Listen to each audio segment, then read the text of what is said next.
तो आज का जो ये पेपर आप देख रहे हैं स्क्रीन पर, ये 14 मार्च 2023 का पेपर है। 2024 में बेसिकली 3 बार पेपर हुआ, जिसमें से एक बार ऑफलाइन पेपर हुआ और पेपर बेसिकली लीक होने की वजह से दोबारा पेपर करवाया गया। तो यानी आप ये कह सकते हो कि 2024 में 3 बार, 2023 में भी 3 बार। एक बार दिसंबर में हुआ और एक बार जून में हुआ और एक बार मार्च में हुआ। तो ये मार्च का पेपर हम लोग सॉल्व करेंगे, ठीक है। ध्यान से देखिएगा। एग्ज़ाम डेट जो है यूजीसी नेट सोशल वर्क का आ गई है 26 जून 2025 को मॉर्निंग में 9 to 12 PM आप सभी की क्लास होगी, आप सभी का पेपर होगा 26 जून 2025 को। ये आपकी परीक्षा तिथि है। अब मैं आपको बताता हूँ कि 26 जून 2025 को किस तरीके से क्वेश्चंस पूछे जाएंगे। पहले एक बार इसको सुन लीजिए, क्योंकि अब मैं इसके बाद बार बार आप लोगों को बताऊंगा नहीं। यूजीसी नेट सोशल वर्क का 26 जून 2025 को पेपर है और ये 2 पेपर होगा। एक फर्स्ट पेपर होगा, एक सेकंड पेपर होगा। पेपर फर्स्ट में भी 10 यूनिट है और पेपर सेकंड में भी 10 यूनिट है। हर एक यूनिट से 10-10 प्रश्न बनाने की संभावना है, हर एक यूनिट से। दूसरी बात, यहाँ जो पेपर फर्स्ट है इसमें 50 क्वेश्चन होंगे, 100 मार्क्स का होगा। सेकंड पेपर 100 क्वेश्चन होंगे, 200 मार्क्स का होगा। तो कुल टोटल अगर हम बात करते हैं तो वो 300 मार्क्स का होगा। ये आपके सामने नेगेटिव मार्किंग क्वेश्चन नहीं रहेंगे। आप जो प्रश्न नहीं आता आप उसका तुक्का भी लगा सकते हैं। दूसरी चीज़ आपको और ध्यान में रखना है कि यूजीसी नेट में, जैसे आपको बताया, यहाँ पे देखिए एक प्रश्न है ये कि भारतीय समाज कार्य सम्मेलन है ना, भारतीय, थोड़ा सा ध्यान दीजिएगा, 1 मिनट होल्ड रखिए प्लीज़। भारतीय समाज कार्य सम्मेलन का ये टू द पॉइंट है कि बताइए भारतीय समाज कार्य सम्मेलन कांग्रेस प्रत्येक वर्ष आयोजित की जाती है और किसकी पहल है ये। तो ये आपके 4 ऑप्शन, इनमें से एक ऑप्शन लगाना पड़ता है टिक। इस तरीके के सवाल आप लोगों को देखने को मिलेंगे। 40 क्वेश्चन टू द पॉइंट में इस तरीके से 40 प्रश्न आने वाले हैं। ये बहुत ही ध्यान से सुनिएगा आप लोग ये बात। दूसरी, एक प्रश्न आएगा आप लोगों के सामने ABC या BC, इस तरीके का विकल्प रहेगा, यानी कूट रहेगा। आपको कूट के चुनाव के माध्यम से आप लोगों को जवाब देने होंगे और इस तरीके के प्रश्न आप लोगों को देखने को मिलेंगे 25 क्वेश्चन। इस तरीके के जो प्रश्न रहेगा 25 मिलेंगे, ठीक है, कि B सही है, D से। और ये आपको डिसाइड करेगा कि भाई आप नेट क्वालिफाई कर रहे हो कि JRF क्वालिफाई कर रहे हैं। ये वाला क्वेश्चन और एक क्वेश्चन अभी कथन और कारण का भी बताऊंगा अभी। उसके बाद आपका 40 प्रश्न टू द पॉइंट से रहेगा, 25 क्वेश्चंस रहेंगे ABC या BCD, इस तरीके से चुनाव यानी कूट के माध्यम से होगा। उसके बाद आप लोगों को सुमलित वाले प्रश्न मिलेंगे और सुमलित वाले जो प्रश्न रहेंगे यानी मैचअप वाले जो प्रश्न रहेंगे वो आपके रहेंगे 20 क्वेश्चन। कुल रहेगा आपका ये 20 क्वेश्चन मैचअप में, जिसमें मैचअप करने का तरीका बताता हूं मैं। वो होगा, मैचअप वाले क्वेश्चंस यहाँ पे आप लोगों के 20 नहीं रहेंगे। आई थिंक मैं आपको बताता हूँ एक अभी, हाँ, इसमें आप लोगों को मिलेंगे लगभग 10 क्वेश्चन। 20 नहीं रहेंगे, 10 क्वेश्चन रहेंगे। ये 10 क्वेश्चन रहेंगे इस तरीके से मैचअप वाले में। मैचअप वाले ऑप्शन के आधार पर अगर हम लोग बात करें तो 10 क्वेश्चंस देखने को मिलेंगे, है ना। ये चीज़ ध्यान रखिएगा। उसके बाद आपको मैं बताता हूँ सही क्रम लगाने के लिए, जैसे पहले बी आएगा, फिर ए आएगा, फिर डी आएगा, फिर सी आएगा, इस तरीके का प्रश्न जो आपको मिलेंगे वो देखने को मिलेंगे आप सभी लोगों को। यहाँ पे 10 ये हुआ, 10 10 20 क्वेश्चंस मिलेंगे। ये इस तरीके से आपको 20 क्वेश्चन मिलेंगे। ठीक है, देखो यहाँ तो एक तो आप लोगों को ना सीधा सीधा ए बी सी लगाना है, इसमें कोई वो नहीं होता है, क्रम नहीं होगा, क्रम नहीं होगा इस 25 क्वेश्चन वाले में, इसमें कोई क्रम नहीं होगा। लेकिन इस वाले में जो 20 क्वेश्चंस हैं ये आपको क्रम पर आधारित होगा, क्रम पर आधारित होगा। अब देखिए आप इसको ऐड करेंगे, ठीक है, तो कितना होगा, ये 15 करिएगा, 20 ना करके 15 करिएगा, 5 5 10, फिर 0, फिर उसके बाद 4 2 8 है ना, सॉरी 4 2 6 और 6 2 8 और 1 9, यानी 90। ये आपके 90 क्वेश्चंस इस तरीके के देखने को मिलेंगे सोशल वर्क में। एक तो कूट आपको देखने को मिलेगा 25, टू द पॉइंट आपको देखने को मिलेंगे 40 प्रश्न इस तरीके के, और 10 क्वेश्चंस आपको देखने को मिलेंगे मैचअप वाले, और 15 क्वेश्चंस आपको देखने को मिलेंगे क्रम से लगाने वाले। ये जो 10 प्रश्न बचा है, देखिए 1 2 3 4, ठीक है, ये 4 पॉइंट। इसमें ना आप लोग को बता दूं मैं, ये थोड़ा सा मिस्टेक हुआ यहाँ पे, ये 10 आएंगे, ये आपके ना 10 क्वेश्चंस होंगे, और 5 क्वेश्चन जो होंगे वो अभिकथन और कारण से होंगे। केवल 5 प्रश्न होंगे, 5 प्रश्न होंगे अभिकथन और कारण से होंगे। ठीक है, ये 5 प्रश्न। अब इसमें आप जोड़ेंगे ना तो ये 90 होगा।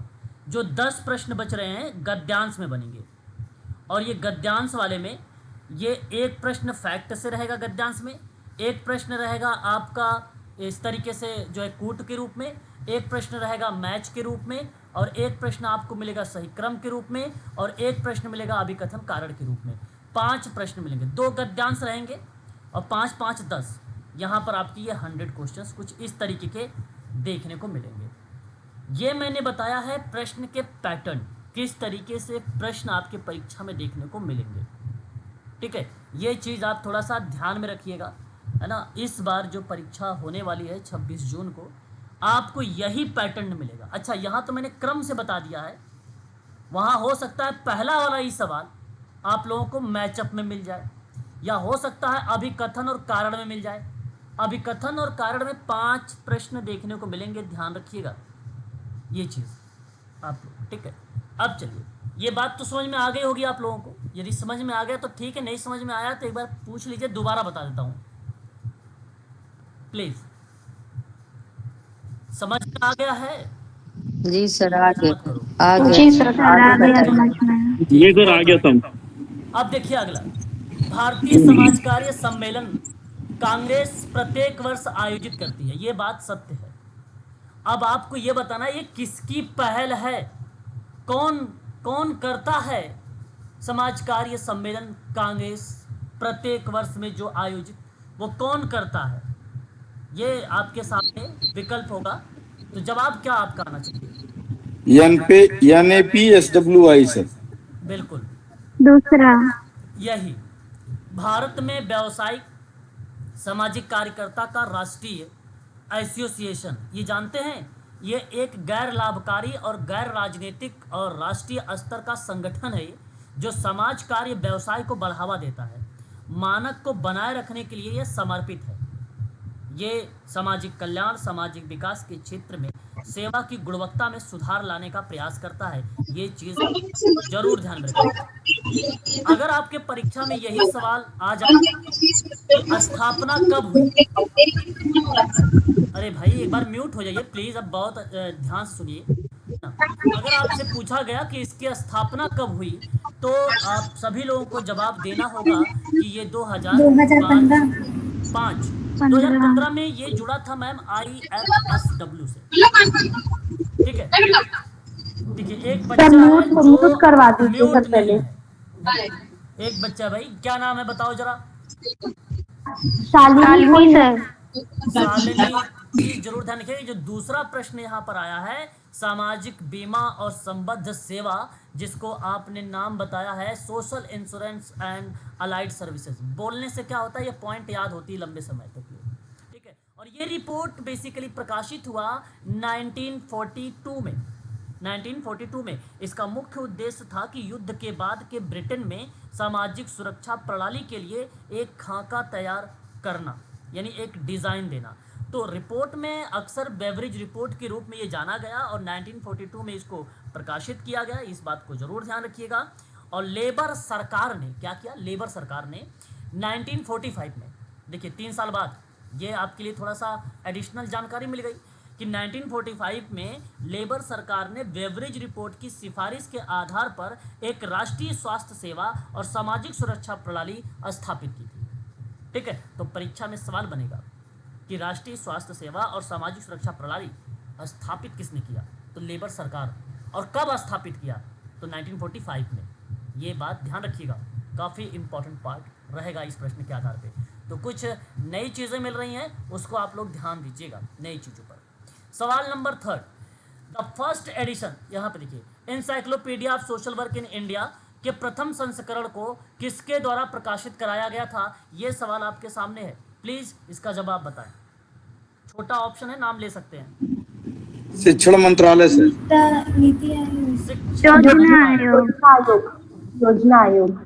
बिल्कुल मैम, योजना आयोग होगा यहाँ पे, योजना आयोग होगा। सर आपने गलत जवाब दे दिया, योजना आयोग ऑप्शन यहाँ पर आपका करेक्ट माना जाएगा इस प्रश्न का।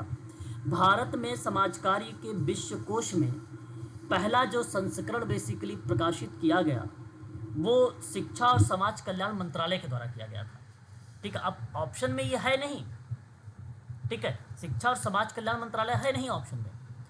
शिक्षा, यहाँ आपसे अगर हम बात करते हैं तो शिक्षा और समाज कल्याण मंत्रालय के द्वारा जब प्रकाशित रिपोर्ट की गई थी 1968 में की गई थी, और वो भी रिपोर्ट की जो अध्यक्षता कर रही थी उनका नाम था श्रीमती दुर्गाबाई। उनका नाम था Shrimati Durgabai, the ministry of education and social welfare का नाम। और first encyclopedia of social work की बात मैं बता रहा हूँ। यहाँ पे encyclopedia of social work in India का प्रथम संस्करण, जब ये नाम नहीं दिया गया है तो दूसरा जो विकल्प यहाँ पर बनेगा वो विकल्प बनेगा योजना आयोग का, और यही विकल्प आपका सही माना जाएगा, योजना आयोग, यानी ऑप्शन नंबर 3 इस प्रश्न का जवाब होगा। अच्छा, योजना आयोग बेसिकली कब आया, ये भी आसान सवाल है। 15 मार्च 1950 में, बिल्कुल सही बात आपने बताया। और इससे भारत की पंचवर्षीय योजना का निर्माण और क्रियान्वयन के लिए बनाया गया था। मैं आपको बता दूं इसी का स्थान ले लिया नीति आयोग ने, और नीति आयोग जब आया तो वो डेट थी 1 जनवरी 2015 ठीक, ये आपको ध्यान रखना है, कुछ इंपॉर्टेंट इंफॉर्मेशंस, ठीक है। आगे बढ़िए, क्वेश्चन नंबर नेक्स्ट लीजिए। The first charity organisation society, अरे वाह, अच्छा सवाल है भाई, कि प्रथम चैरिटी ऑर्गेनाइजेशन सोसाइटी को निम्नांकित किस वर्ष में स्थापित किया गया था। आपके सामने 4 विकल्प दिए गए हैं, जरा शिकागो 1869 इंग्लैंड में है। बिल्कुल बिल्कुल मैडम, आपने यहाँ पे सही जवाब का चुनाव किया है। ऑप्शन नंबर जो आपने बताया है मुझे, इंग्लैंड इन 1869, तो ये बेसिकली ऑर्गेनाइज किया गया या एक प्रकार से ये बनाया गया, आप ऐसा कह सकते हैं, 1869 में। और कहाँ पर बनाया गया था, वो यूके में बनाया गया था, ठीक है। Society for organising charitable relief and repressing mendicancy करके इसका एक पूरा नाम दर्शाता है। परीक्षा में हो सकता है आपसे पूछ ले कि भाई फुल फॉर्म बताइए, तो आप London in society for organising charitable relief and repressing mendicancy का नाम बता दीजिएगा। एक बार परीक्षा में आया हुआ था ये सवाल, जो मैंने नाम अभी आपको बताया है, ठीक है। आगे बढ़िए। अच्छा, ये हेलन जो है, एक नाम आता है हेलन बोसेट वेटनाम, और एक नाम आता है ऑक्टिविया हिल। 2 विद्वानों ने मिलकर इस चैरिटी ऑर्गेनाइजेशन सोसाइटी की स्थापना लंदन में किया था। गरीबी के प्रभावों से निपटने के लिए ये इस्टेब्लिश किया था इस ऑर्गेनाइजेशन की, ठीक है, याद रखिएगा इस सोसाइटी की। करते हैं क्वेश्चन की तरफ। अगला क्वेश्चन बहुत आसान है, जीएस घुरई से सवाल है। जीएस घुरई का मतलब ये है कि ये सवाल सेकंड यूनिट से आ गया। देखो यूनिट 10 सवाल की संभावनाएं होती शुरुआत में बताया है आपको को। अब ये जरूरी नहीं कि यूनिट नंबर 1 के सारे के सारे 10 क्वेश्चन पूछे जाएंगे क्रम में, नहीं, आगे पीछे हो सकते हैं। ठीक है भाई। तो सवाल बताइए कि जाति व्यवस्था को निम्नलिखित में से कौन सी संरचनात्मक विशेषता घुरई के द्वारा रेखांकित नहीं की गई है? प्लीज जवाब।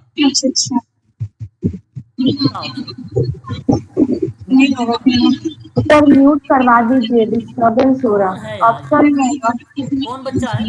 शालिनी, शालिनी दे सकते हो। चलो इनको मैं ब्लॉक कर देता हूँ, अब एक कॉल क्लास ले ही नहीं पाएंगी। ठीक है, ये क्लास नहीं ले पाएंगी अब। चलो आ जाइए, अब बताइए यहाँ पर फिलहाल आप इसका जवाब बताइए कि क्या जवाब होना चाहिए। प्लीज। उपयुक्त आवास सर, ऑप्शन 2। पद सुखा। ऑप्शन ए कह रहे हैं आप मैडम? सर ऑप्शन 2 सर, उपयुक्त आवास सेकंड। बिल्कुल, ऑप्शन नंबर अगर हम बात करते हैं उपयुक्त आवास, ठीक है, ये विकल्प नहीं। देखो मैं बता दूं, जीएस घुरई में ना 3 बातें बड़ी कॉमन है, जैसे खंडीय विभाजन हो गया, पद सोपान हो गया, व्यवसाय का चयन का अभाव हो गया, एक ही।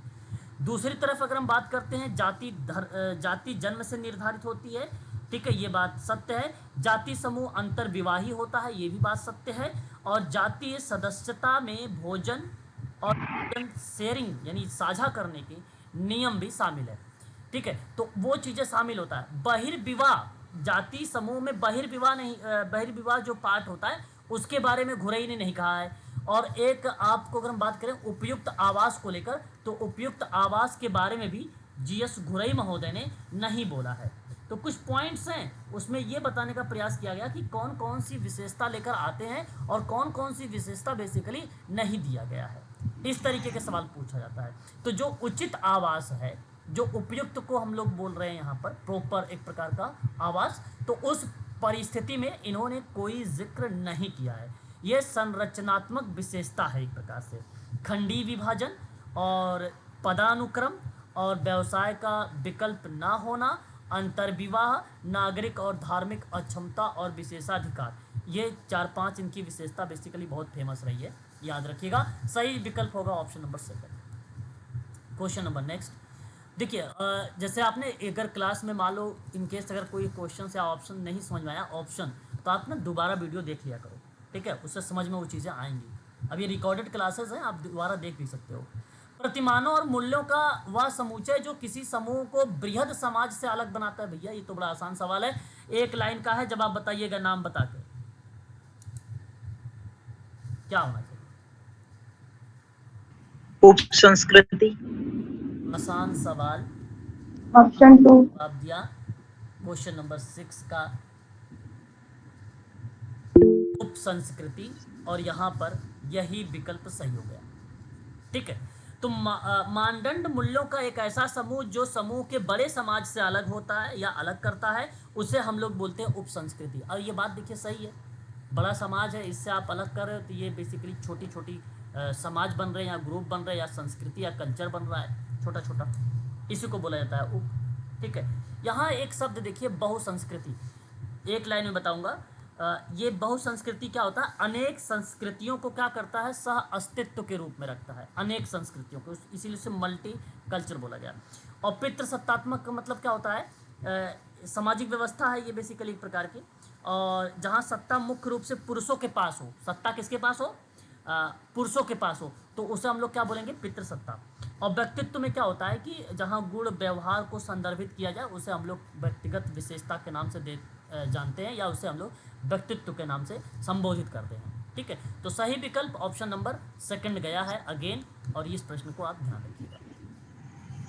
क्वेश्चन नंबर 7, क्वेश्चन नंबर 7 में देखिए रॉबर्ट मर्टन का नाम, बहुत ही फेमस सवाल, कई बार रिपीट हो चुका है ये रॉबर्ट मर्टन का नाम, ठीक है।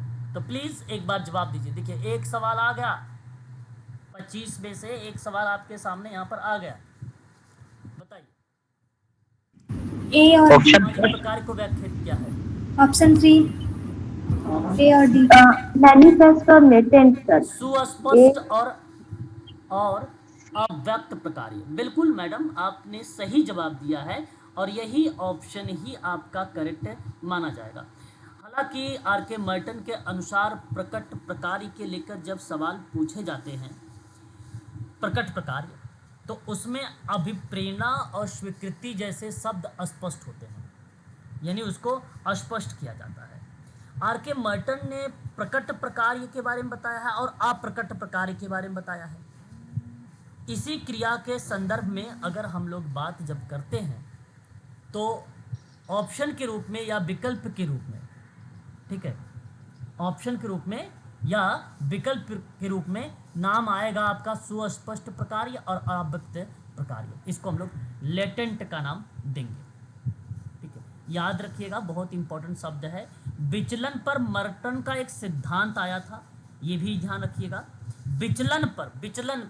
विचलन का सिद्धांत पेपर में आता है तो भी मर्टन का नाम आता है। संस्कृति संरचना आती है तो भी मर्टन का नाम आता है। अप्रतिमानहीनता के बीच में संबंधों का विश्लेषण, अप्रतिमानहीनता के बीच में संबंधों का विश्लेषण करने में सन 1938 में आर के मर्टन का नाम आता है। और केवल अप्रतिमानहीनता की बात होती है सिद्धांत को लेकर, अप्रतिमानहीनता तो नाम क्या बात है, क्या बात है। तो ये चीज़ें आपको ध्यान में रखना होगा, इसको आप लोगों को भूलना नहीं है, ठीक है। आशा करता हूं कि अब ये चीज़ें आपको पता रहेंगी। बताइए। जी सर। जी सर जी। ठीक है, बहुत अच्छी बात है, पता भी होना चाहिए। चलिए आगे बढ़ते हैं एक और सवाल को लेकर। वो भी सवाल अपने आप में बहुत इंपॉर्टेंट होगा। यहाँ जवाब ए और डी आया है, ए डी ऑप्शन थर्ड में है, ठीक है। चलिए आगे बढ़िए।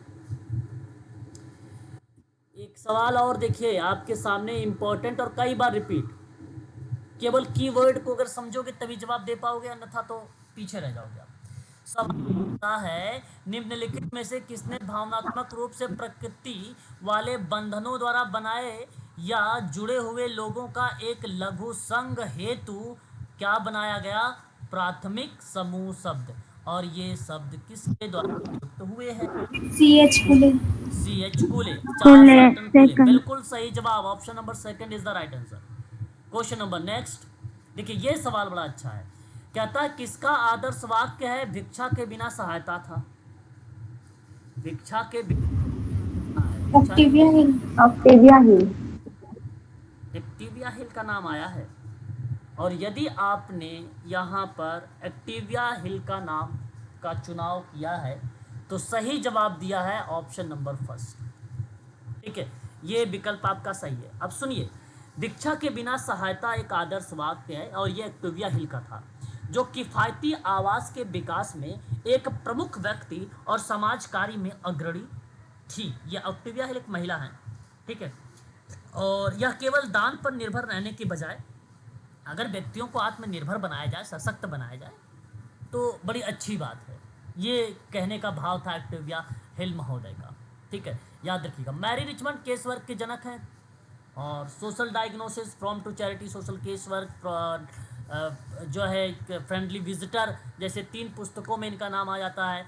साथ ही साथ वाल्टर एंड्रास फ्रेडलैंडर महोदय का नाम हमें देखने को मिलता है समाज कार्य के बेसिकली जनक, या आप कह लीजिए समाज कार्य की जो प्रणालियाँ हैं इसको 2 भागों में बांटने वाला विद्वान यही है। और इन्होंने समाज कार्य को कहा है कि विज्ञान और कला दोनों है। और वहीं हम बात करते हैं रॉबर्ट बिस्टिक के बारे में, तो सोशल केस वर्क के जो सिद्धांत हैं, जहां बेसिकली इन्होंने किताब रिप्रेजेंट किया था रिलेशनशिप करके सोशल केस वर्क में, उसमें इनका नाम देखने को मिलता है। कुल उन्होंने टोटल 7 सिद्धांतों के बारे में जिक्र किया है, रॉबर्ट बिस्टिक। चलिए आगे बढ़ते हैं। क्वेश्चन नंबर 10, क्वेश्चन नंबर 10 वाले में देखिए, ये सवाल अच्छा है, केवल आपको यहाँ पे तर्क के ही माध्यम से जवाब देना पड़ेगा कि एक ऐसा समूह जिसमें लोग ना अपने जुड़ाव का अनुभव करते हैं जबकि वास्तविक रूप से उसके सदस्य भी नहीं होते हैं। देखिए, अनुभव तो करते हैं कि भाई मैं जुड़ा हूँ, परंतु वास्तविक रूप से नहीं होते हैं, है ना भाई। तो इस प्रकार के समूह इस रूप में जाने जाते हैं। विकल्प बताइए कौन सा होना चाहिए? संदर्भ समूह। संदर्भ समूह। बिल्कुल बिल्कुल तीसरा सही जवाब, ये संदर्भ समूह को दर्शाता है और यही ऑप्शन आपका करेक्ट होगा। मैं एक साधारण शब्दों में बताता हूँ संदर्भ समूह होता क्या है, रेफरेंस ग्रुप होता क्या है। इसका मतलब होता है कि एक ऐसा समूह जिसके द्वारा कोई व्यक्ति ना अपने विचार, जैसे आप हैं, कोई व्यक्ति में आपका नाम, आप अपने आप को सोच लीजिए, तो अपने विचार यानी आपके विचार, व्यवहार और दृष्टिकोण को निर्धारित करता है, भले ही वह उस समूह का हिस्सा ना हो। अब हम लोगों को देखिए इस समय जैसे मान लीजिए आप लोगों में से कुछ बच्चे हैं जो KGMU के हैं और कुछ बच्चे UGC नेट के हैं। अब UGC नेट के ग्रुप में जो बच्चे हैं, ठीक है, वो तो होता है भाई कि ये सोशल वर्क के संदर्भ में ही स्टडी कर रहे हैं और ये पढ़ाई भी कर रहे हैं, ठीक है, उसके संदर्भ में। परंतु एक बात और ध्यान रखिए कि इसी ग्रुप में ज्वाइन हुए हैं KGMU के बच्चे भी, ठीक है। तो यहाँ पे उनके जो विचार आ रहे हैं इस प्रश्न के प्रति, या उनके जो व्यवहार या जो उनके पॉइंट ऑफ व्यू निर्धारित हो रहे हैं, ठीक है, वो रेफरेंस ग्रुप का पैटर्न है, वो रेफरेंस ग्रुप का पैटर्न है, क्योंकि आपके विचार आ रहे हैं वहाँ पे, आपके व्यवहार, आपके दृष्टिकोण निर्धारित हो रहे हैं, ठीक है, परंतु आप उस ग्रुप के नहीं हो, ठीक है। या दूसरे शब्दों में आप ये कह लीजिए, जिसे रेफरेंस का मतलब होता है आप ट्रांसफ़र करते हो, एक मरीज के लिए कहूँ, है ना, आई तो जानते ही होंगे, इसमें ज़्यादा डीप में नहीं जाने की ज़रूरत है। जैसे किसी हॉस्पिटल में जाते हैं तो आपको हॉस्पिटल वाले रेफ़र कर देते हैं एक प्रकार से, है ना, दूसरी जगह पे, ठीक है, परंतु ये इंडिविजुअल ग्रुप में होता है, रेफरेंस ग्रुप का पैटर्न नहीं होता, परंतु वो इंडिविजुअल ग्रुप में होता है। वही अगर ग्रुप के रूप में हो जाएगा तो वो आपका संदर्भ समूह का पैटर्न हो जाता है, ठीक है।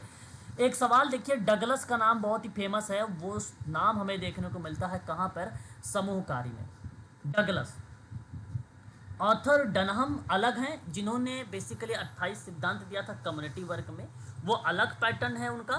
लेकिन यहाँ अगर हम बात करते हैं डगलस को लेकर, तो इन्होंने समूह प्रक्रिया का वर्गीकरण किया था। मैं आपको बताता हूँ, इन्होंने एक बेसिक शब्द दर्शाया था, और उसके बाद यहाँ पे नोट कर देता हूँ, एक बेसिक शब्द दर्शाया था, दूसरा एक शब्द इनके द्वारा दिया गया था स्ट्रक्चरल, और तीसरा एक शब्द दिया गया था लोकोमोटो या लोकोमोटिव, और एक शब्द इनके द्वारा दिया गया मोलर। मोलर। शाबाश, बहुत बढ़िया। ये 4 शब्द थे डगलस के द्वारा। अच्छा है, और मैं आपको एक बार इसके बारे में थोड़ा सा बताना चाहूँगा। अब आप सोच रहे होंगे सर बेसिक क्या था, सुनिए मेरी बात को। बेसिकली ये समूह प्रक्रिया है, ये है चारों क्या, ये है ग्रुप प्रोसेस, ये है ग्रुप प्रोसेस। देखो अब मैं आपको बता दूं, आपने केस प्रोसेस बताता हूं अगर मैं, तो केस प्रोसेस में आप सीधा सीधा कहते हो भैया इनटेक होता है, ठीक है, उसके बाद ये स्टडी होती है, ठीक है, उसके बाद डायग्नोसिस होता है, उसके बाद ट्रीटमेंट होता है, उसके बाद इवैल्यूएशन होता है, फिर फीडबैक होता है। इस तरीके का ये एक प्रकार का प्रक्रिया या प्रोसेस का पैटर्न होता है। ठीक उसी प्रकार से ग्रुप वर्क में भी होता है। अच्छा, ये प्रोसेस किसने दिया, तो मैरी रिचमंड ने दिया, जो मैंने आपको यहाँ पर बताया। लेकिन ये जो प्रोसेस ग्रुप वर्क में किसने दिया, तो आपने बताएंगे डगलस ने दिया। तो ये क्रम 4 है। अच्छा, आगे देखो, ये है क्या बेसिक। बेसिक में क्या होता है कि यह संचार मानदंड भूमिका जैसे जो मौलिक समूह होते हैं उनकी गतिशीलता पर ये बेसिकली केंद्रित होता है, बेसिक वाला। और जो संरचनात्मक होता है, जो स्ट्रक्चर होता है, वो इस बात की जांच करता है कि समूह किस प्रकार का संगठित है और संरचित है, जिसमें शक्ति, गतिशीलता और उप समूह इत्यादि चीज़ें शामिल हो जाते हैं, ठीक है। तीसरी बात, लोकोमोटिव आता है। ये स्तर जो होता है समूह की अपने लक्ष्यों की ओर प्रगति को दर्शाता है, जिसमें ना कार्य पूरा करना और निर्णय लेने को शामिल करता है। और चौथा आता है मोलर। मोलर होता क्या है, मोलर एक ऐसा शब्द है जो बेसिकली व्यापक दृष्टिकोण को संदर्भित करता है। इसमें ना समूह प्रक्रिया के सभी तत्व इसमें शामिल हो जाते हैं। याद रखिएगा इस प्रश्न में, तो मोलर के द्वारा जो दिया गया है पॉइंट में, 4th ऑप्शन अगर आप देखेंगे तो 4th वाला विकल्प आपका यहाँ पे सही हो जाएगा, ठीक है भाई, ऑप्शन नंबर 4। बढ़ते हैं अगले सवाल की तरफ। क्वेश्चन नंबर 12 नंबर का सवाल, और 12 नंबर का जो सवाल दिया गया है, ये सवाल है कम्युनिटी ऑर्गेनाइजेशन से, और आप पढ़ भी चुके हैं, तो जरा जवाब बताइएगा तुरंत। करिए भाई। ऑप्शन 4 आंतरिक संसाधन। ओके, आप कह रहे हैं ऑप्शन 4। बिल्कुल मैडम, अगर आप आंतरिक संसाधन उपागम की नाम लिए हैं तो ऑप्शन नंबर 4 आपका यहाँ पे करेक्ट जवाब होगा, क्योंकि यही उपागम नहीं है। विशिष्ट समूह उपागम, अंतर्वस्तु उपागम या समान अंतर्वस्तु उपागम और प्रक्रिया उपागम, ये उपागम बहुत ही इम्पोर्टेंट है कम्युनिटी ऑर्गेनाइजेशन में। अच्छा, क्या आप मुझे बता सकते हो कि ये उपागम देने वाला विद्वान कौन था? मुर्रेजी रॉस सर। मुर्रेजी रॉस। यहाँ अगर आपने मुर्रेजी रॉस का नाम चुनाव किया है तो वो आपका करेक्ट जवाब होगा। एक आप लोगों को मिलेगा स्थानीय, ठीक है, दूसरा आपको मिलेगा नियोजन, तीसरा आपको मिलेगा सामुदायिक क्रिया। ये किसने दिया है? ये रॉथमैन नहीं, रॉथमैन ने दिया जाए। इस रॉटमैन, तरीके के रॉटमैन। शब्द आप जरूर ध्यान रखेंगे, परीक्षा के लिए इंपॉर्टेंट होगा। क्वेश्चन नंबर 12 का सही विकल्प ऑप्शन नंबर डी होगा।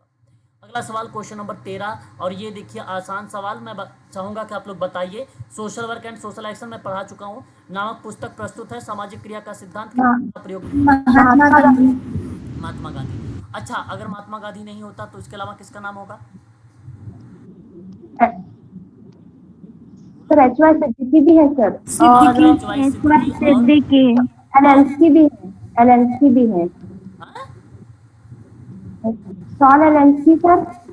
नहीं नहीं नहीं, केनिथ, कैनिथ विलियम प्रे, जी जी जी सर, हाँ Kenneth William Kenneth William Pray. 1945। ठीक है, तो ये आपको ध्यान रखना है। ये महात्मा गांधी जी वाले में एच.वाई. सिद्दीकी में 1984। ठीक है, चलिए आगे बात करते हैं। अगला सवाल, निम्नलिखित में से कौन सा समुदाय कार्य के संदर्भ कार्य में संघर्ष संबंधी दृष्टिकोण के निकट नहीं है? भाई ये सवाल है आपके सामने। संघर्ष शब्द जुड़ा हुआ है। अब यहाँ पे तो कार्ल मार्क्स नहीं है, तो आप सोच रहे होंगे कि सर जवाब कौन सा होगा, बताओ, बोलो तो सही। देखो इसके ऊपर इंग्लिश भी है, अगर दिक्कत हो तो इंग्लिश का भी सहारा आप ले सकते हैं, मैं आपको बता भी दूंगा। सर इंग्लिश दिखा दीजिए। लो, मैंने बोला नहीं कि आप, चलो हो देख लो, इंग्लिश भी आपके सामने है। बोलिए मैडम।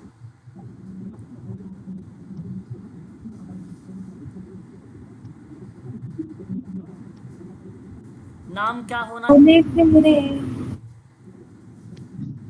क्या नाम? Pauli Freire. Paulo Freire. Alinsky sir, Alinsky, Saul Alinsky. मतलब ये सवाल से आप अनभिज्ञ हैं, मैं ये समझ सकता हूँ। ठीक है, दो बच्चों का जवाब दोनों के दोनों गलत। ठीक है, देखो ऑप्शन 4। जो व्यक्ति समुदाय के भीतर सद्भाव और आम सहमति बनाने और मध्यस्थता को बढ़ावा देने की प्रक्रिया में अपना रोल अदा करता है, उस परिस्थिति में विकल्प बी होता है MG Ross, conflict perspective community work में। ठीक है, सवाल क्या था, ध्यान सुनिए कि इसमें पाउले फ्रेरे, सॉल एलेंस्की और एम मुल्लानी, इनका नाम बेसिकली जुड़ा हुआ है, लेकिन सामुदायिक कार्य में संघर्ष संबंधी दृष्टिकोण किससे नहीं जुड़ा हुआ है, तो वह एमजी रॉस से नहीं जुड़ा हुआ है। बाकी पाउले फ्रेरे का नाम अगर आप सोशल एक्शन में पढ़ोगे तो देखो वहाँ संघर्ष होता है। सॉल एलेंस्की का नाम भी देखोगे तो वहाँ पे सोशल एक्शन की प्रक्रिया में और सोशल कम्युनिटी वर्क की प्रक्रिया में, तो सॉल एलेंस्की का नाम बेसिकली संघर्ष से जुड़ा हुआ है। बी मुल्लानी का नाम भी जुड़ा हुआ है। ठीक है, केवल रॉस का नाम नहीं जुड़ा। एमजी मतलब मुर्रे जी रॉस। क्वेश्चन नंबर 15 देखिए, निम्नलिखित में से कौन सा विश्वसनीयता निर्माण के सिद्धांत में योगदान नहीं करता है? भाई ये सवाल कौन सा हो, विकल्प बताइए। अब पहले भी बता चुका हूं एक की राजनीतिक समर्थन, राजनीतिक समर्थन। देखिए, विपक्ष के प्रति सद्भाव का भाव रखना, उदाहरण प्रस्तुत करना, आवश्यकता महसूस की जाने वाली समस्या का चयन करना, ये तो तीनों पॉइंट पॉजिटिव में है। और राजनीति बेसिकली क्या होता है, नेगेटिव परिप्रेक्ष्य में होता है। ऑप्शन नंबर 4 आपका सही जवाब होगा। क्वेश्चन नंबर 16 में देख लीजिए एक बार। 16 नंबर का सवाल क्या कहता है आपसे, कहता है कि बहुमत पैमाने वाले दस्तावेज में उत्तरदाताओं को प्रत्युत्तरों का विभेद किए बिना समान रेटिंग के चयन की प्रवृत्ति कहलाती है डैश। जवाब होना चाहिए क्या? क्वेश्चन नंबर आपके सामने दिया गया है। हेलो प्रभाव होगा सर। हेलो प्रभाव, हेलो इफेक्ट। चलिए, और भी कोई बच्चा ऐसा है जो जवाब देना चाह रहा हो? Hello effect sir. हाँ बिल्कुल बिल्कुल, अगर आपने यहाँ पे प्रभाव मंडल के बारे में बात कर रहे हैं, या आप हेलो प्रभाव या हेलो इफेक्ट की बात कर रहे हैं, तो ये सही है। अब सुनिए ये है क्या, हेलो इफेक्ट होता क्या है, मैं बताता हूँ। एक ना संज्ञानात्मक पूर्वाग्रह होता है, ये संज्ञानात्मक पूर्वाग्रह होता है। इसमें ना किसी व्यक्ति या वस्तु के बारे में एक सकारात्मक पहली छाप होती है। कैसी छाप? सकारात्मक। अन्य नकारात्मक विशेषता के बावजूद भी समग्र धारणा को सकारात्मक रूप से वो बेसिकली क्या करता है, प्रभावित कर देता है। ठीक है, इसका मतलब ये होता है कि किसी व्यक्ति या वस्तु के बारे में एक सकारात्मक छाप, जैसे कि कोई सुंदर है या आकर्षक है या सफल है, उनकी अन्य विशेषताओं पर प्रभाव डालती है, तो वह प्रभाव या हेलो इफेक्ट के रूप में जाना जाता है। ठीक है, हेलो इफेक्ट के रूप में जाना जाता है। मैं अगर आपसे कहूं कि टीचर अक्सर अपने छात्रों के प्रदर्शन को प्रभावित करने वाले कारकों के रूप में अपने छात्रों की शारीरिक रूप से आकर्षक दिखने की धारणा पर भरोसा करते हैं, टीचर। ठीक है, और ये बेसिकली क्या है, एक प्रकार से संज्ञानात्मक पूर्वाग्रह है जो हमारी धारणा और निर्णयों को प्रभावित कर देती है। ठीक है, इस तरीके की चीज़ें हमने पहले ही धारणा बना लेते हैं या पहले ही कोई कॉन्सेप्ट अपने मन में रख लेते हैं कि लड़के लड़कियों से बेसिकली क्या होते हैं, अच्छे होते हैं। इस तरीके कॉन्सेप्ट पहले से वो परिस्थिति आपका क्या कहलाती है, एक प्रकार से हेलो इफेक्ट कहलाती है। समरूपता, एकरूपता और समाजीकरण और प्रतिकृति, ये सब पॉजिटिव शब्द हैं, ये अलग प्रक्रिया में बेसिकली देखने को मिलता है। बात करते हैं क्वेश्चन नंबर नेक्स्ट, 17 नंबर का सवाल। आंकड़ा एकत्रीकरण हेतु गुणात्मक विधि है। चलिए, सवाल तो गुणात्मक विधि रिसर्च से आ गया और कहता है कि सतत प्रकार से संबंध विकसित करने वाले लोगों के सम्मिलित करता है जब वे अपने सामान्य क्रियाकलाप में लगे होते हैं। जवाब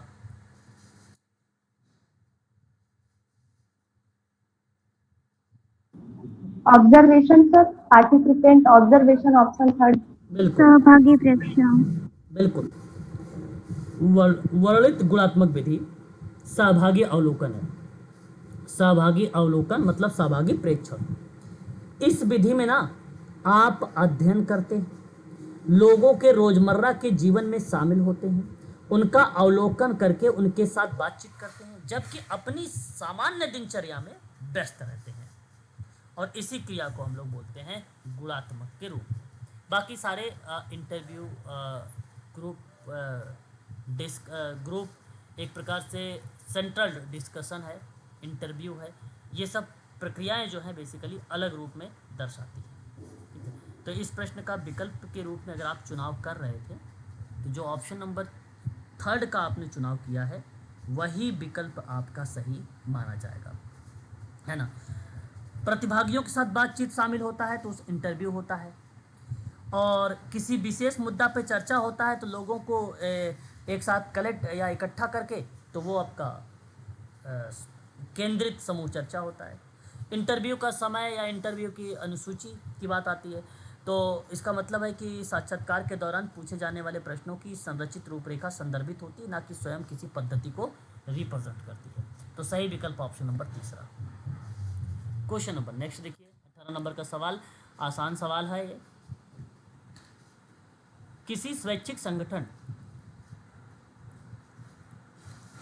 द्वारा विदेशी स्रोतों से वित्तीय सहायता प्राप्त करने के लिए उसे किस अधिनियम के अंतर्गत पंजीकृत होना चाहिए? FCRA 2010।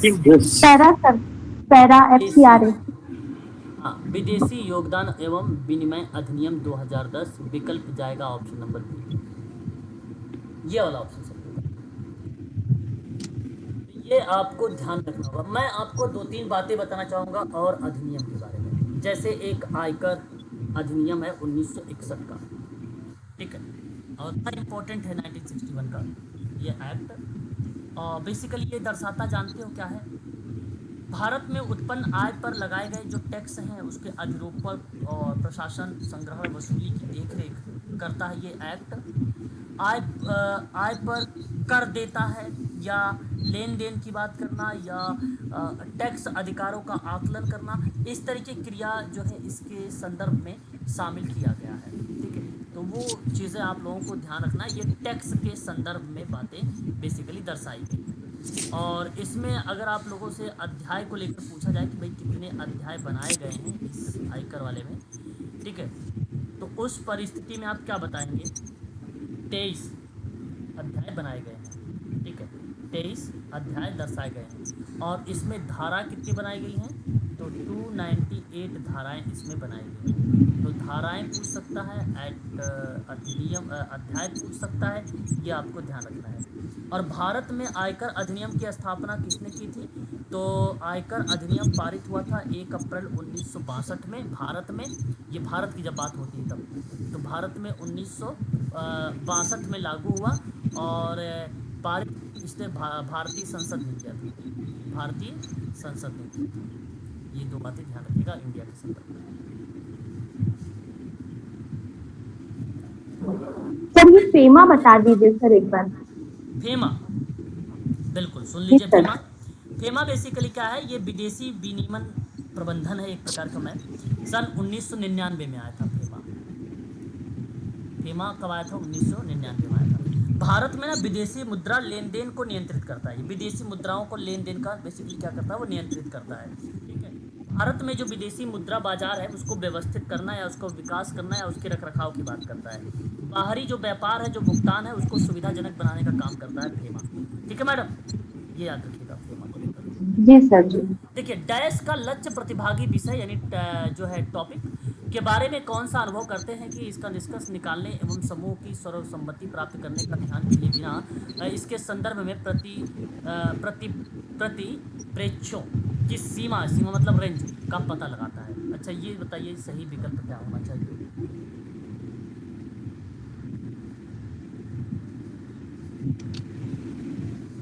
जवाब तो बोलिए कुछ। केंद्रित समूह। यहाँ केंद्रित समूह आपने अगर दिया, केंद्रित समूह का लक्ष्य बेसिकली प्रतिभागी विषय या टॉपिक के बारे में कैसा अनुभव करना, निष्कर्ष निकालना, समूह में सर्वसम्मति प्राप्त करने पर ध्यान किए बिना प्रतिक्षेपों की रेंज का पता लगाया जाता है, तो वो केंद्रित समूह का पैटर्न होता है, यानी चौथा ऑप्शन सही होगा। आप एक सवाल बताइएगा, सोसाइटी रजिस्ट्रेशन अधिनियम के तहत किसी एक संगठन का पंजीकरण हेतु न्यूनतम कितने लोगों की आवश्यकता आप लोगों को पड़ सकती है? चलो आसान सवाल आ गया, तुरंत बता दिया आप लोगों ने। अच्छा, पोस्ट कार्ड के साथ किसका नाम जुड़ा हुआ है? लूथर गुलिक। ये भी आसान आ गया, लूथर गुलिक का नाम जुड़ा हुआ है।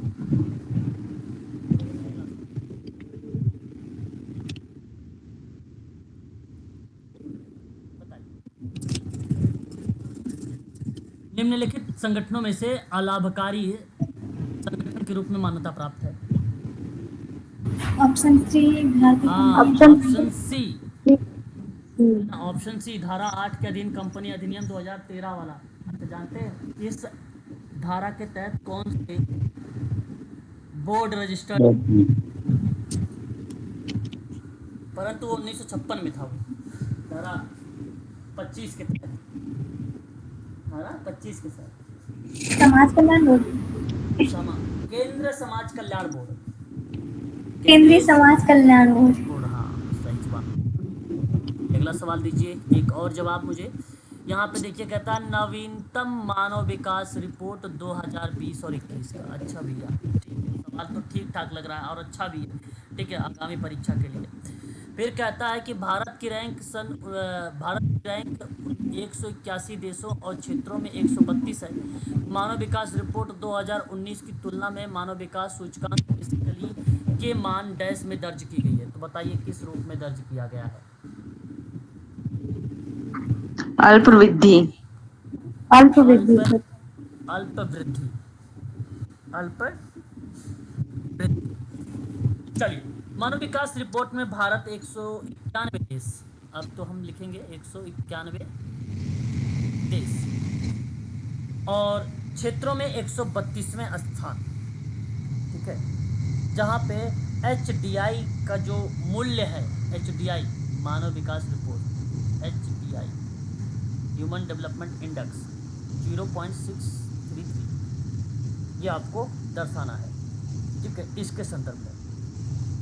ठीक है, मानव विकास। तो यहाँ जो आपने मैडम मुझे जवाब अभी दिया है आप लोगों ने कि अल्प वृद्धि, अल्प वृद्धि होगा चाहिए या अल्प ह्रास? जवाब क्या होना चाहिए? वृद्धि सर। नो, अल्प। ऑप्शन 4। ऑप्शन 4 अल्प ह्रास हुआ है। ठीक है, ह्रास का मतलब होता है बेसिकली कमी को दर्शाना या डिप्रिसिएशन, यानी जीवन प्रत्याशा में कमी के लिए जिम्मेदार ठहराया गया था भारत की मानव विकास रिपोर्ट। मूल्य में जब गिरावट आई थी 2019 में, तो उस परिस्थिति में बेसिकली बताया गया 0.633 आपको सामने मैंने लिखा यहाँ पे, और तक की गिरावट जीवन प्रत्याशा में कमी के लिए जिम्मेदार ठहराया गया था। तो सही विकल्प होगा आपका ऑप्शन नंबर 4, अल्पहारास हुआ था। बताइए अगला सवाल।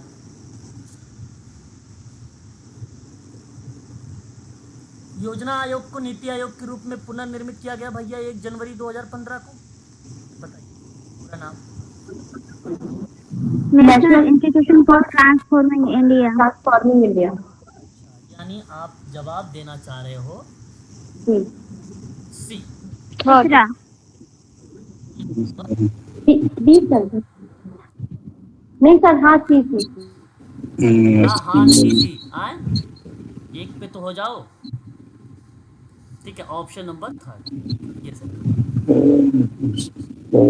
चलिए ये देखिए सवाल, क्वेश्चन नंबर 25 आपके सामने कहता है सामाजिक नीति को रेशी हुअल मतलब इसको बोलेंगे अपशिष्ट कल्याणकारी मॉडल निम्नलिखित में से किसके द्वारा दिया गया सामाजिक नीति के प्रारूप में से एक? टिटमस। बिल्कुल टिटमस, ऑप्शन नंबर 1 से।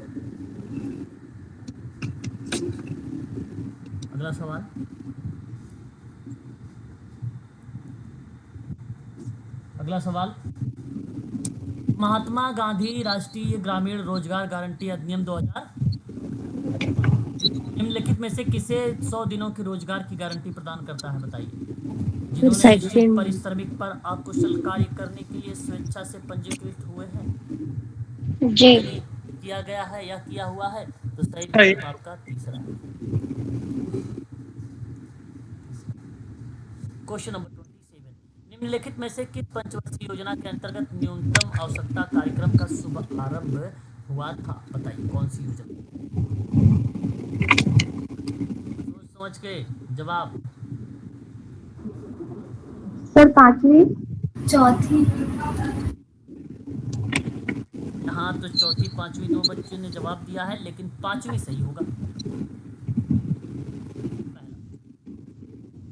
न्यूनतम आवश्यकता कार्यक्रम 5वीं पंचवर्षीय योजना के दौरान में 1974 एंड 78 के बीच में चलाया गया था या शुरू किया गया था, और इसी का उद्देश्य था निश्चित समय सीमा के भीतर राष्ट्रीय स्तर पर स्वीकृति मानदंडों को पूरा करने के लिए सभी क्षेत्रों में बुनियादी सेवा प्रोवाइड कराना या उसको पहला ऑप्शन सही होगा। क्वेश्चन नंबर 28 बताइए। The report of state of children of in India prepared by the published by. जवाब बताइए 28 का भाई, जल्दी करिए। बाल अधिकार संरक्षण आयोग, राष्ट्रीय। यूनिसेफ। ये क्या बता रही हो आप? अच्छा एक मिनट। ऑप्शन नंबर 13, भारत में बालिकों की स्थिति के लिए state of children in India प्रतिवेदन निम्नलिखित में से किसके द्वारा तैयार और प्रकाशित? यूनिसेफ। हाँ यूनिसेफ सही जवाब है। मैं यूनिसेफ आपका यहाँ पे करेक्ट जवाब या करेक्ट स्टेटमेंट के रूप में प्रकाशित होगा या इसको जाना जाएगा। ठीक है, इसे भूलना नहीं है आप लोगों को। जरा बताना चाहेंगे आप लोग यूनिसेफ का रोल थोड़ा सा? देखिए राष्ट्रीय बाल अधिकार संरक्षण आयोग जो है अधिकार द्वारा बेसिकली तैयार किया गया, और राष्ट्रीय बाल अधिकार आयोग के द्वारा इसको तैयार किया गया, और राष्ट्रीय बाल अधिकार संरक्षण आयोग है। नहीं यूनिसेफ नहीं होगा, थर्ड होगा, तीसरा भारत की बात जी सर, थर्ड ऑप्शन में लिखा राष्ट्रीय हुआ बाल है। अधिकार संरक्षण आयोग होगा। यूनिसेफ तो बच्चे को बेसिकली, अच्छा यूनिसेफ क्या चीजें दर्शाता है? संयुक्त राष्ट्र अंतर्राष्ट्रीय बाल आपातकाल है ना? हाँ तो इस सवाल का जवाब जो होगा बेसिकली यहाँ पे अगर हम लोग बात करेंगे है ना, the state of the world's children, यहाँ चिल्ड्रन इंडिया की बात होगी, वर्ल्ड की बात होगी तो किसका नाम आएगा? द स्टेट ऑफ, यहाँ पे इंडिया, अगर the state of in world लिख दूं तो क्या नाम बनेगा ऑप्शन में? यूनिसेफ।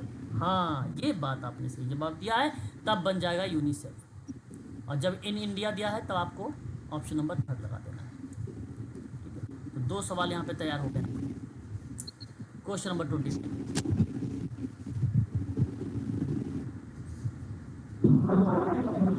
लीना तो मेरा ये तो पता है आपको, हाँ बता दिया पहले ही। हरित समाज कार्य जब नाम आए, पर्यावरण परिवर्तन संबंधी मुद्दों के प्रति समाज कार्य अनुक्रिया से संबंधित अवधारणा दिया है लीना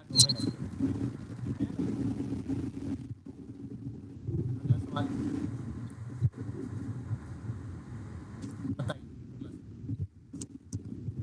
व्यावसायिक यौन शोषण हेतु दुर्व्यापार पीड़िता को उससे रोकथाम और बचाव, पुनर्वास, पुनः एकीकरण के लिए व्यापक योजना को निम्न में से करना जाता है। 2007 नाम बताओ जल्दी। उज्ज्वला उज्ज्वला। ठीक है भाई, उज्ज्वला योजना गैस से संबंधित मत समझिएगा, जो नए बच्चे हैं। है यौन शोषण या लैंगिक शोषण हेतु दुर्व्यापार है पीड़ितों के लिए, ये एक प्रकार की योजना जो 2007 में आई। ठीक है, याद रखिएगा ये। अगला सवाल, महामारी विज्ञान निम्नलिखित में से किस पर रोग की उत्पत्ति, फैलाव, संचार के साधनों का अध्ययन करता है? बहुत ही आसान सवाल, जवाब बताइए 31 का। जनसंख्या। हाँ, जनसंख्या। अच्छा, तुम लोग देख के तो नहीं बता रहे हो क्या ये सारे क्वेश्चन वगैरह? नहीं सर, नहीं। हाँ, क्योंकि बहुत सही जवाब जा रहा है आप लोगों का। सवाल बेसिकली थोड़ा सा इजी है ना, इसलिए। लेकिन थोड़ा सा ध्यान से, है ना, देख के जवाब दोगे तो फिर फायदा कुछ नहीं होगा।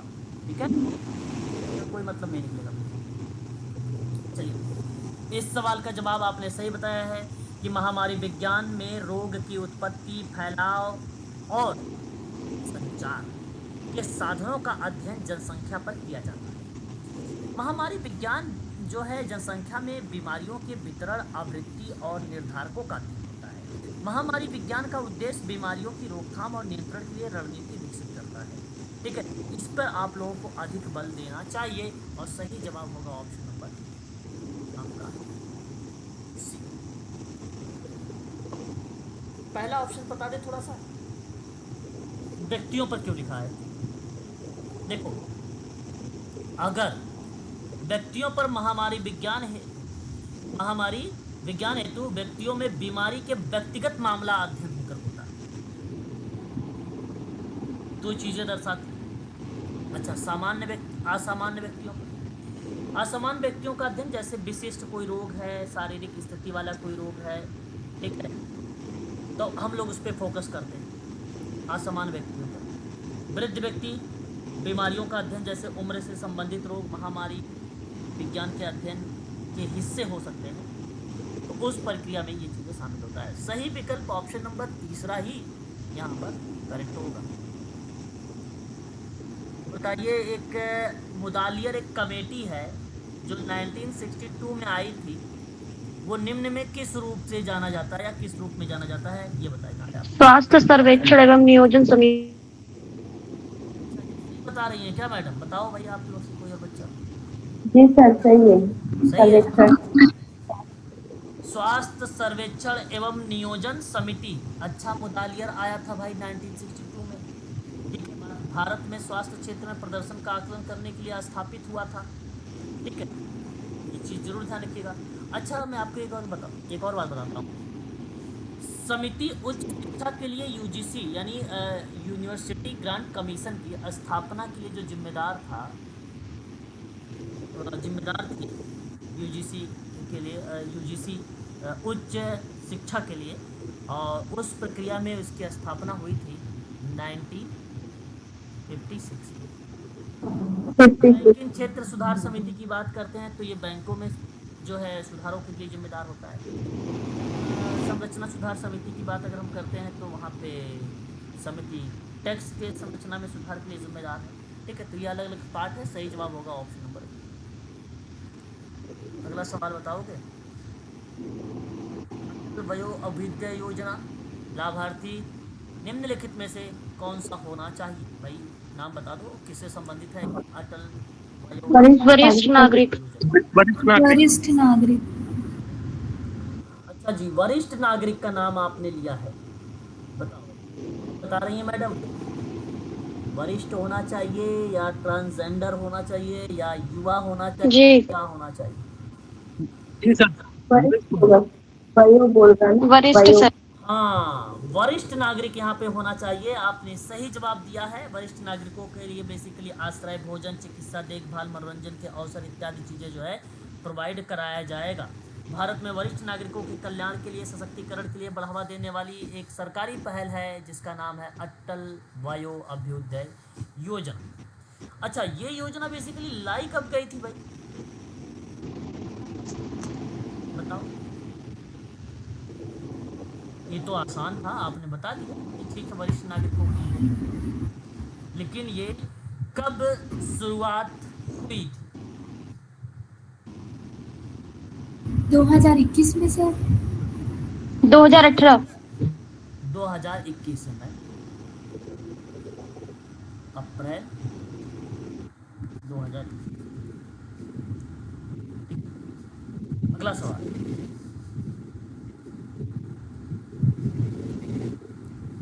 चलिए बताइए। विश्व का पहला देश कौन सा है जिसमें कॉर्पोरेट सामाजिक उत्तरदायित्व यानी CSR को विधिक रूप से अनिवार्य किया गया है? सर भारत। भारत। भारत। बिल्कुल। अच्छा, बताना चाहोगे कब? हम्म?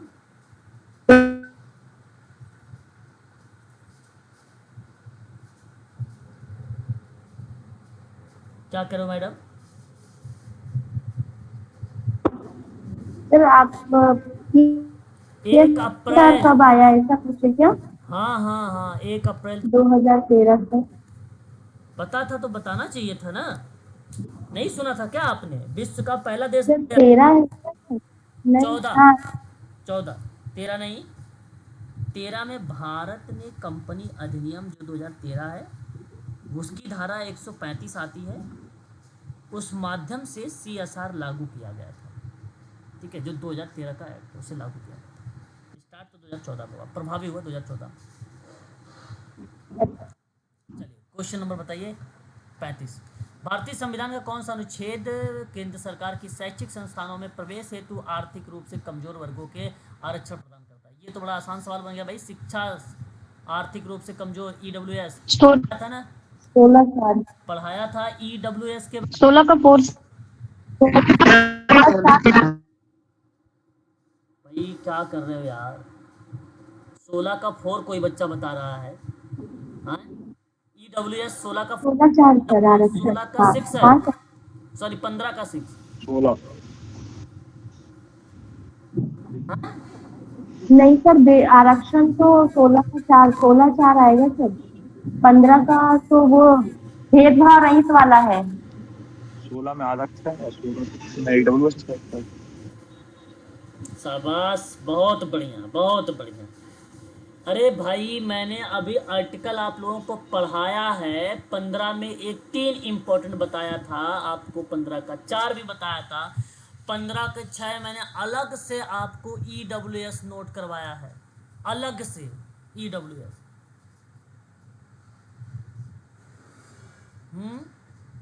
15 का 6। जी सर, डी वाले में कमजोर वर्ग में आते हैं, कमजोर वर्ग और बुजुर्ग वर्ग इन लोग के लिए है। हाँ सही बोल रहे हैं आप। अरे भाई मैंने लिखवाया है, मुझे याद है आज भी, मैंने अलग से EWS लिखवाया है, ऐसे EWS करवाया है।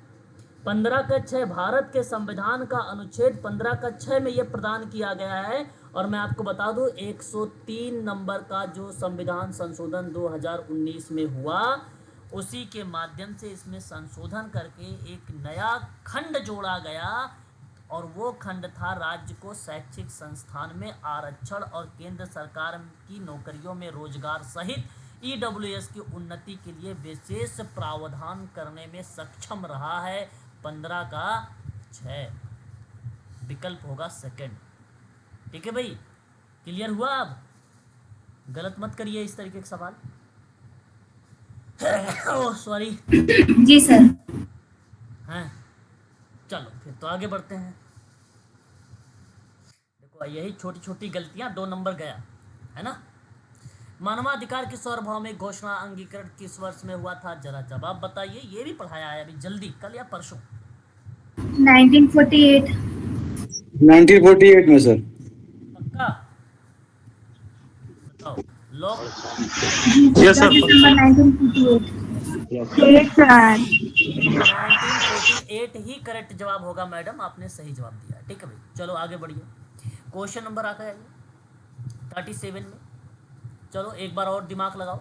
भारत में निम्नलिखित में से किसने राष्ट्रीय कानून, किसके लिए राष्ट्रीय कानून नहीं भैया, ये भी देखो बता दिया मैंने, राष्ट्रीय कानून नहीं है। बता दो, जल्दी बताओ। शरणार्थी। अरे उनके लिए तो है कानून ना, अभी तो आप पढ़ रहे थे UNCHR, याद आ रहा है आपको?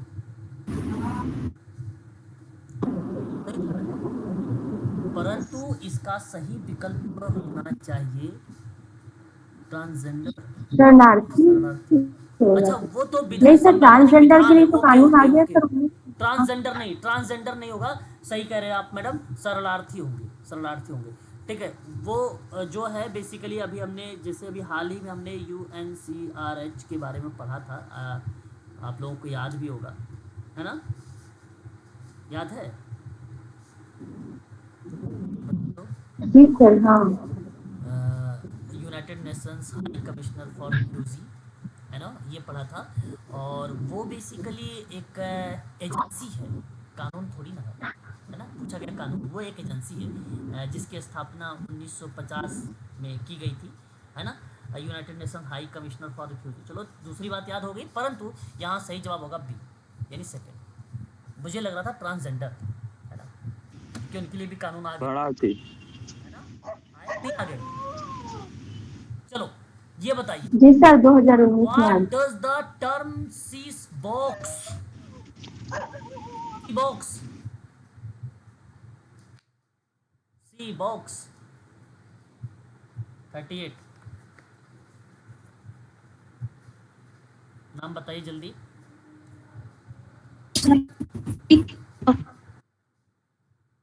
आवाज नहीं जा रही क्या मेरी? हेलो, मेरी आवाज, एक मिनट,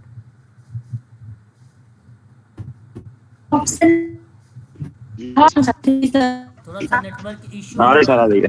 ओके, चलो चलिए चलिए चलिए, अच्छा इधर आ जाइए, थोड़ा बताइए। रुक रुक के आ रही।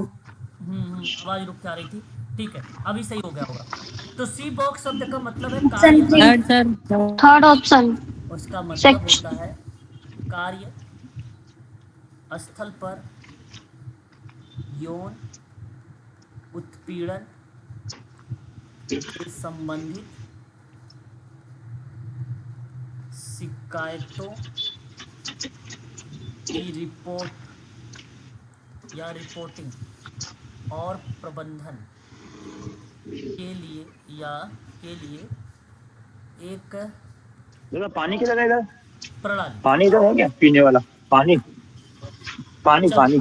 अरे बंद करके मांग लीजिए पानी सर। ठीक है, सी बॉक्स का इंगित करता है सही विकल्प क्वेश्चन नंबर 38 का सी ऑप्शन, सेक्सुअल हरासमेंट अंदर ही। Electronic box.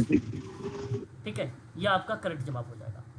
विशेष रूप से भारतीय महिला और बाल विकास मंत्रालय के द्वारा ये विकसित हुआ है यौन उत्पीड़न इलेक्ट्रॉनिक बॉक्स पोर्टल। परीक्षा में आगामी अगर सवाल बनेगा ना, अब इस तरीके से बनेगा कि बताइए किसके द्वारा विकसित किया गया है सी बॉक्स। विकल्प में ढूंढना महिला बाल विकास मंत्रालय, ठीक है, महिला एवं विकास मंत्रालय ढूंढना ऑप्शन में। ठीक है, क्वेश्चन नंबर आगे देखिए। जी सर। इस भाग में पंचायतों की ग्राम सभा परिभाषित किया गया भाई, बता सकते हो यार, आसान सवाल है। भाग ना।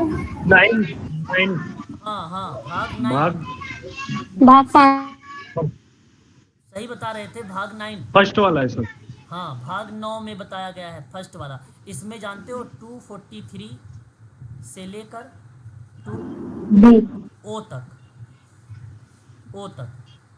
पंचायतों की ग्राम सभा को लेकर परिभाषित, यानी पंचायतों के बारे में पूरी डिटेल इंफॉर्मेशन। और ग्राम सभा की परिभाषा अगर सवाल में पूछा गया तो ये 243 का ए है।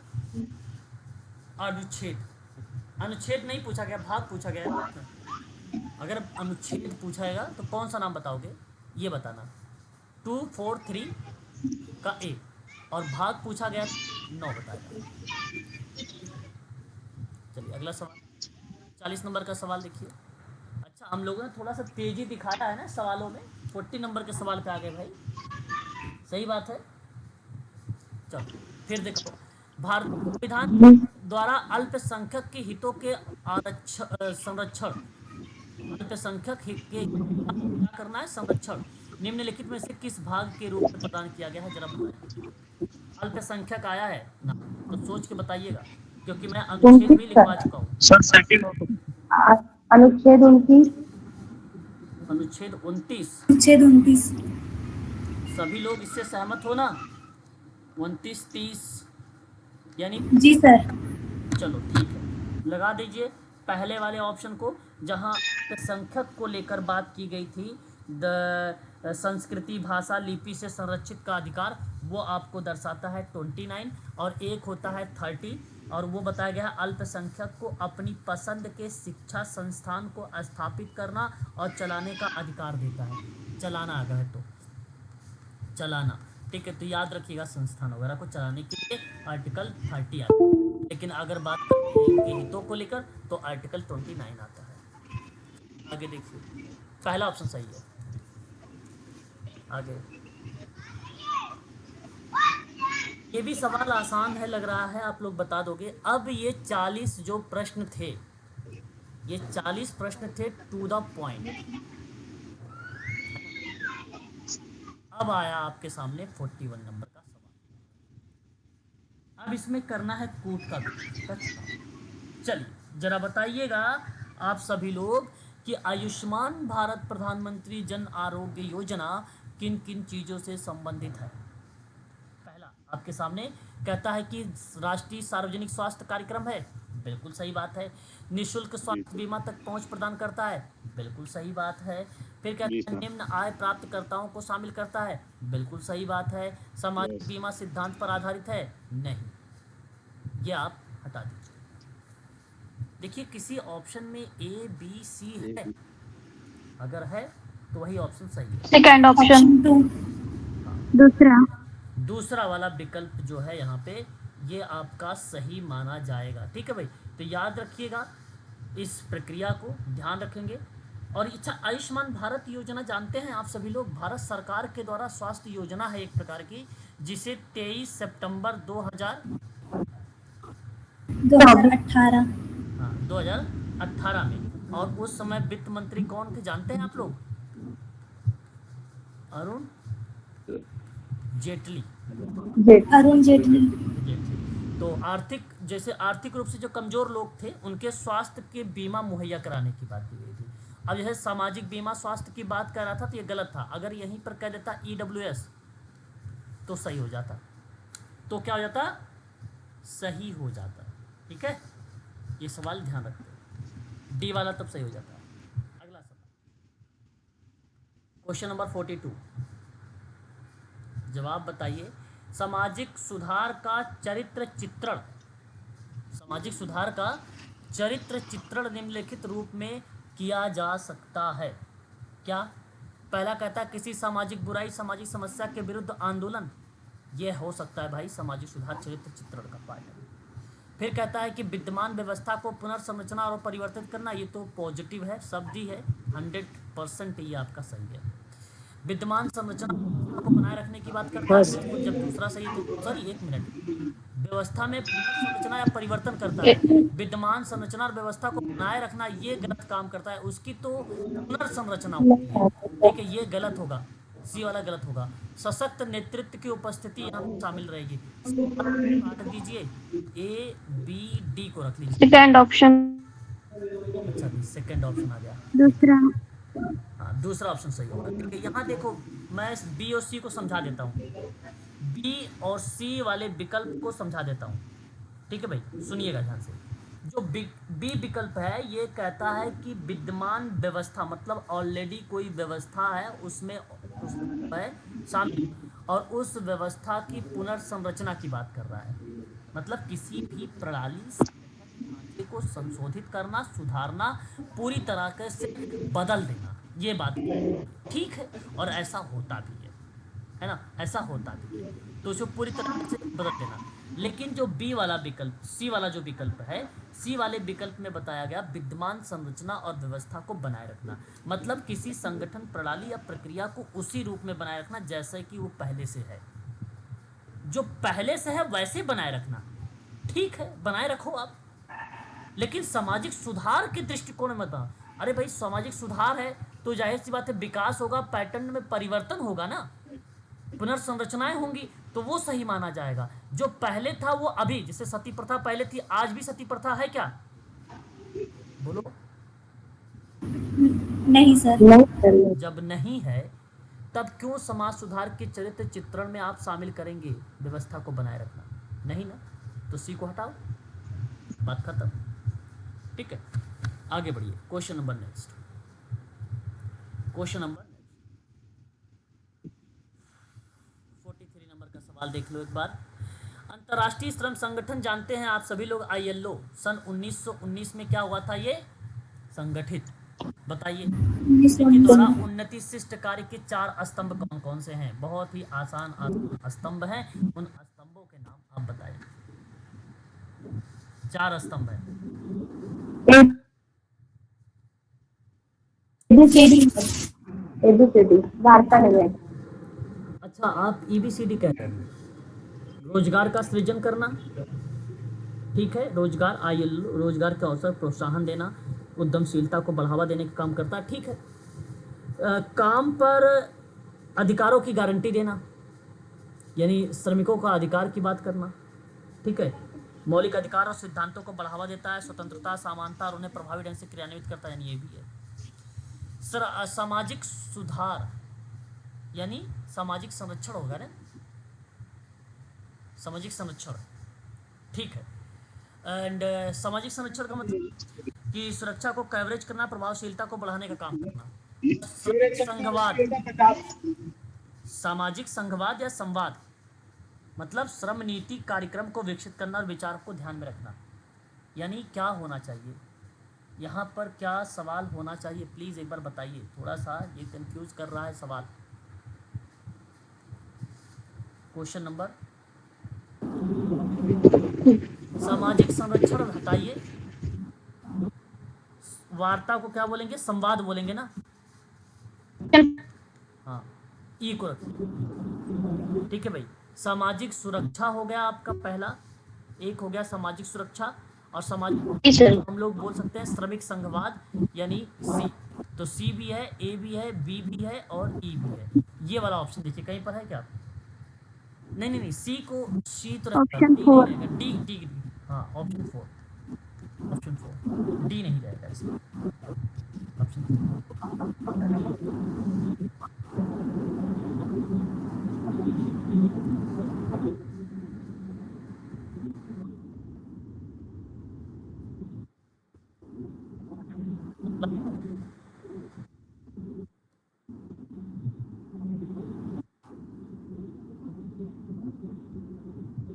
स्वैच्छिक संगठनों को सुशासन के प्रमुख तत्व निम्नलिखित में से कौन से हैं?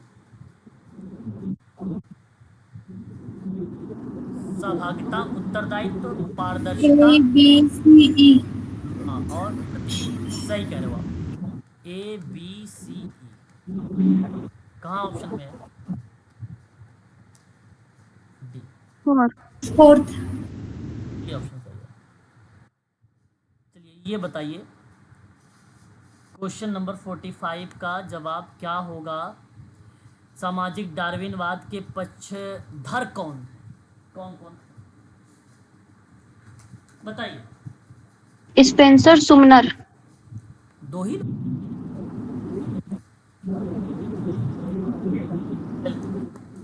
एक हो जाएगा आपका हर्बर्ट स्पेंसर और एक हो जाएगा WC समनर, बी और डी। बी और डी, 4 ऑप्शन। चलिए एक और सवाल बताइए।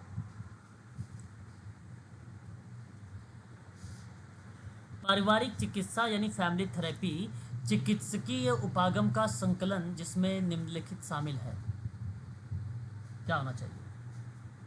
पुनर्शिक्षाप्रद, ठीक है, फैमिली थेरेपी में भाई शिक्षा तो होना चाहिए उसमें परिवार के संदर्भ में।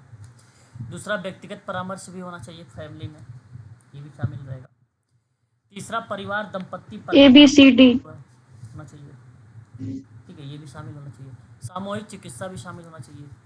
अच्छा यहाँ पे देखो फैमिली थेरेपी है, इसमें संज्ञानात्मक बिहेवियर को नहीं रखा गया है। ABCD यानी ऑप्शन नंबर ए आपका सही है। आपने उरी ब्रूफेनब्रेनर का नाम तो सुना ही है, 1979 में इन्होंने ही पारिस्थितिकी तंत्र के बारे में बताया था। किसके बारे में बताया था? पारिस्थितिकी तंत्र के बारे में। तो इन्होंने कहा कि अपने परितंत्र मॉडल में पर्यावरणीय सतहें शामिल कौन कौन सी हैं जो बच्चे के विकास को प्रभावित करती है, बच्चे के विकास को। तो एक तो सूक्ष्म वाले को रख लीजिए, पहले वाले को। दूसरा मध्यम रख लीजिए, बी वाले को। और बृहद हटा दीजिए, बृहद नहीं है। और एक रख लीजिए आप वह है यानी डी को, और एक रख लीजिए ई को। इसकी इंग्लिश देखेंगे तो आपको और अच्छे समझ में आ जाएगी। ABDE यानी ऑप्शन नंबर 4। इसकी इंग्लिश दिखाता हूँ और अच्छे समझ में आएगा। देखो ब्रूफेनब्रेनर ने जो है इकोसिस्टम मॉडल जो है दिया, और इस मॉडल में बेसिकली इन्वायरमेंटल कुछ लेयर बताए थे, 5 लेयर बताए थे इन्होंने। और उसमें कहा कि चाइल्ड डेवलपमेंट से संबंधित कौन कौन सा है। एक माइक्रो सिस्टम था इनका, एक मीज़ो था, और एक आपका एक्सो सिस्टम था, एक माइक्रो सिस्टम था, और एक क्रोनो सिस्टम है ना, एक क्रोनो सिस्टम है। ठीक है भाई, ये 5 तरीके के सिस्टम है। इन्होंने मेगा सिस्टम के बारे में बात नहीं किया है ना। इंग्लिश में तो आपको आसानी से समझ में आ जाएगा ये क्वेश्चन। कुछ प्रश्न है जो हिंदी में टफ लगेंगे और इंग्लिश में इजी लगेंगे। क्वेश्चन नंबर 48 देखिए, कोविड से संबंधित है ये, है ना। बताइएगा, कोविड महामारी के कारण श्रमिकों के नगरों से अपने गांव की तरफ पलायन कर रहे थे। बताइए कौन कौन सा रूप मानोगे पलायन के? एक रूप तो देखो सामूहिक व्यवहार था, एक प्रकार से कोविड जब आया था तो उस समय जो लेबर वगैरह अपने तरफ जा रहे थे, है ना। तो वो एक प्रकार का सामूहिक बिहेवियर था। भाई आप जा रहे हो तो मैं आपको देख के भी जाऊंगा, भाई बहुत बुरी स्थिति बन सकती है। ऐसा हुआ था कि नहीं हुआ था कोविड-19 के दौरान? लोग जी सर। है ना, लोग जैसे अब मैं जा रहा हूँ गांव, आप मेरे पड़ोसी है, आप भी सोचा यार कोविड-19 बड़ी बुरी स्थिति बन जाएगी, चलो हम भी निकल लेते हैं, आप भी निकल गए। तो ये एक प्रकार का सामूहिक बिहेवियर था, ये बात सत्य है। जन उन्माद था ये, है ना। लोगों का लिए बेसिकली क्या था, एक प्रकार से उभर कर जो बिहेवियर प्रकट हो रहा था उसको जन उन्माद का नाम दिया गया, ये था। अच्छा भाई, भगदड़ भी थी, भगदड़ भी तो था, एक प्रकार से भगदड़ भी था। सामूहिक मानस भी था इसमें। तो ये चारों शामिल थे भाई। ऑप्शन में ABCD लगाइए, सेकंड वाला विकल्प, है ना, ये वाला विकल्प सही होगा। ये क्वेश्चन नंबर नेक्स्ट देखिए, ग्रुप डायनेमिक को लेकर बात हो रही है, ग्रुप डायनेमिक को लेकर बात की जा रही है। ये कर्ट लेविन का दिया गया है ग्रुप डायनेमिक। जरा बताइए निम्नलिखित क्षेत्रों में समझा जा सकता है ग्रुप डायनेमिक। एक तो संप्रेषण प्रक्रिया को समझोगे, कर्ट लेविन बताया है इस चीज को। दूसरा आप आकर्षण को भी समझेंगे। तीसरा आप सामाजिक एकीकरण को भी समझेंगे। चौथा शक्ति का नियंत्रण भी समझेंगे। ABCD अगेन बी विकल्प सही होगा, ऑप्शन बी सही होगा। ये क्वेश्चन और देखते हैं, ये लास्ट सवाल है, ठीक है। कल 50 क्वेश्चन और करवा दूंगा आप लोगों को, इसी तरीके से कंप्लीट हो जाएगा। अच्छा, कल आपका संडे है, लेकिन संडे क्लास कल चलाऊंगा मैं, ठीक है।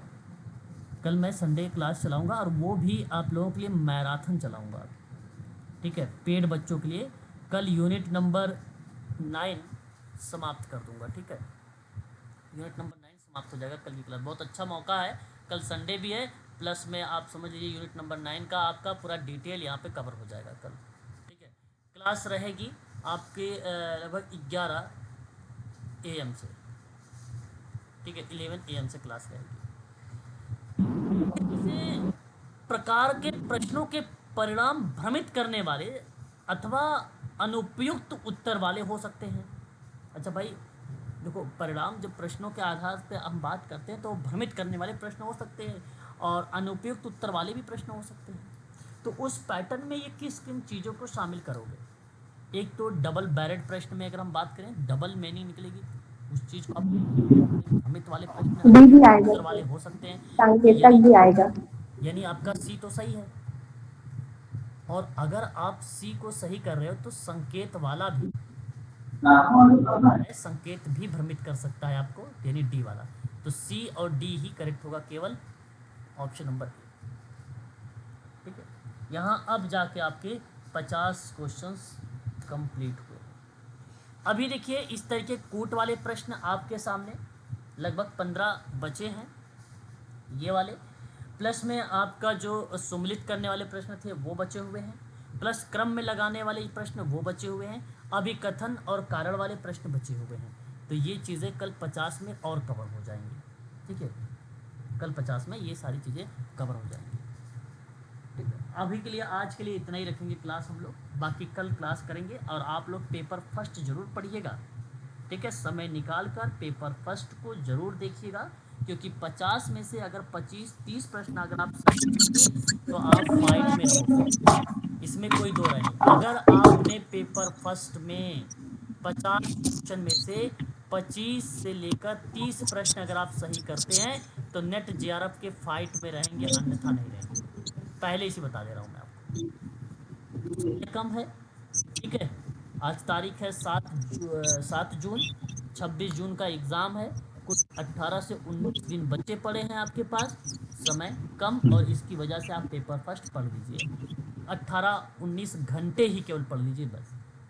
ठीक है, घंटे पढ़ लीजिए पेपर फर्स्ट। तो आज के लिए बस इतना ही रखते हैं। ठीक है भाई, मिलेंगे कल वाली क्लास में। जी सर, थैंक यू सर। चलिए, कोई बात नहीं।